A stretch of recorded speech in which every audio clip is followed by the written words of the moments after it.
After this week's elections, the makeup of the Texas legislature will become more diverse. For instance, the number of openly gay black lawmakers will now triple because of a series of Democratic wins all across the state. One of those successful candidates is Venton Jones. He'll represent Texas House District 100, which you can see right here stretches mostly around and south of downtown Dallas. Venton Jones joins us this afternoon to talk about that win. Venton, nice to see you and thank you for being here. Wonderful. Thank you so much for having me today. I want to first begin with what made you jump into the race to become a Texas state representative. Well, I think that all of us were sitting in our living rooms during the COVID times, wondering what we can do to take action in our communities. And for me, running for this position was exactly that. I was born and raised in House District 100 and actually own a home not even across the street from the house that I was raised in, that my family is still in to this day. And so I had an opportunity to be able to serve my community in a way in this role to be able to help, address some things that are so important to the community, whether we talk about healthcare, whether we talk about the issues that are happening within not only the LGBTQ community, but within communities of color. Also making sure that, people can make sure to make ends meet right now. There's so much that needed to be done. And I wanted to be able to use my experience working in public policy for the last 20 years to do exactly that in my community. We shared at the beginning of the interview how you'll be one of 3 out black lawmakers at the Texas Capitol. What does that distinction mean to you and your community?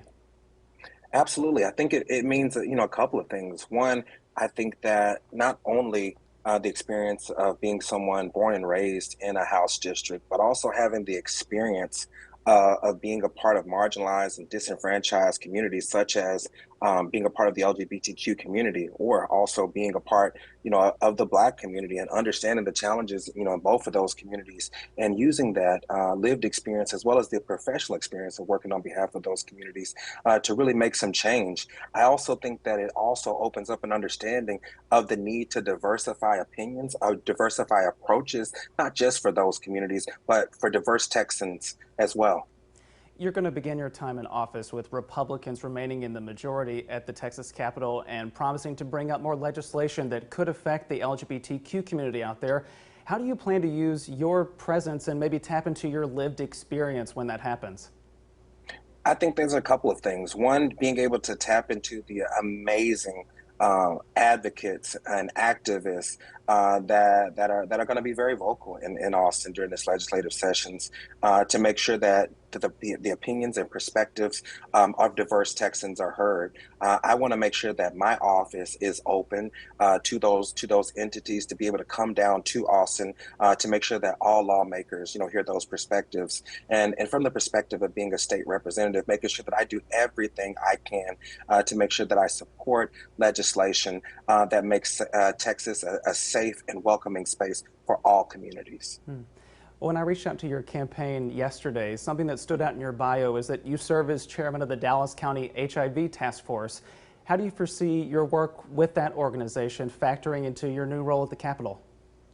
Well, I think that not only working with the HIV task force, but really working to eliminate HIV, and this is work I've been involved with for 2 decades now. I think that work is so paramount in this position.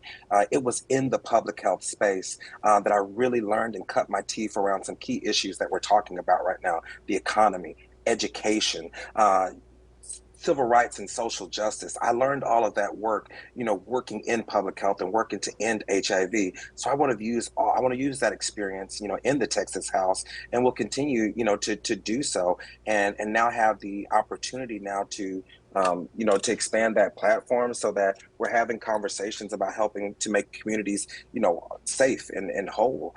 Because we know, and I know, in working in addressing HIV, that we cannot end issues such as HIV and other health and social disparities without really getting to the core of issues that we need to make sure, one, making sure that, people can have, food on their tables for their families. Two, making sure that they have, access to quality and competent, healthcare. And then also making sure that also public education, is a huge part of that. And so again, that is, informed by, my years of working to end HIV. And like I said, being able to use that experience now as a state representative is something that, I'm going to lean into heavily in this next legislative session. Certainly valuable experience there. Finally, Venton, I want to ask you, are you writing any legislation now to introduce when you officially get into office? Well, our team is definitely working on legislation right now. And one thing that we thought that was, very important is that we not only go in with my legislative agenda, but working with community leaders throughout House District 100 to make sure that the legislative agenda that I put forth is one that is informed by community leaders, by constituents in the House District, so that it helps those throughout the House District. And so there's a couple of areas that I'm focused on.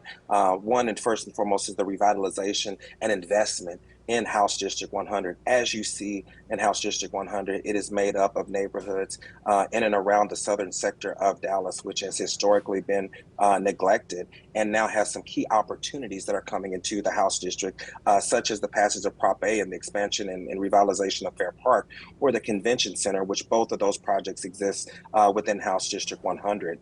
Also making sure that public education is funded and protected and fully supported, making sure that we support and expand our voting rights so that people can continue to have their voices heard when they go place their vote at the ballot, and making sure that also our communities have access to quality and culturally competent healthcare, because we see how important that is, not only with the COVID-19 epidemic that we just experienced, but also with monkeypox and the ongoing health conditions that continue to plague our communities. One thing that's important to acknowledge about healthcare, that there are so many zip codes within House District 100 where communities, particularly communities of color, which communities of color represent 86% of the House District, are so in desperate need of. And then just continuing to, again, make sure that we're moving with the community in mind. And so we'll be presenting a full legislative agenda in the upcoming, actually in the next couple of weeks. All right, well, we'll look forward to that and follow along with your career as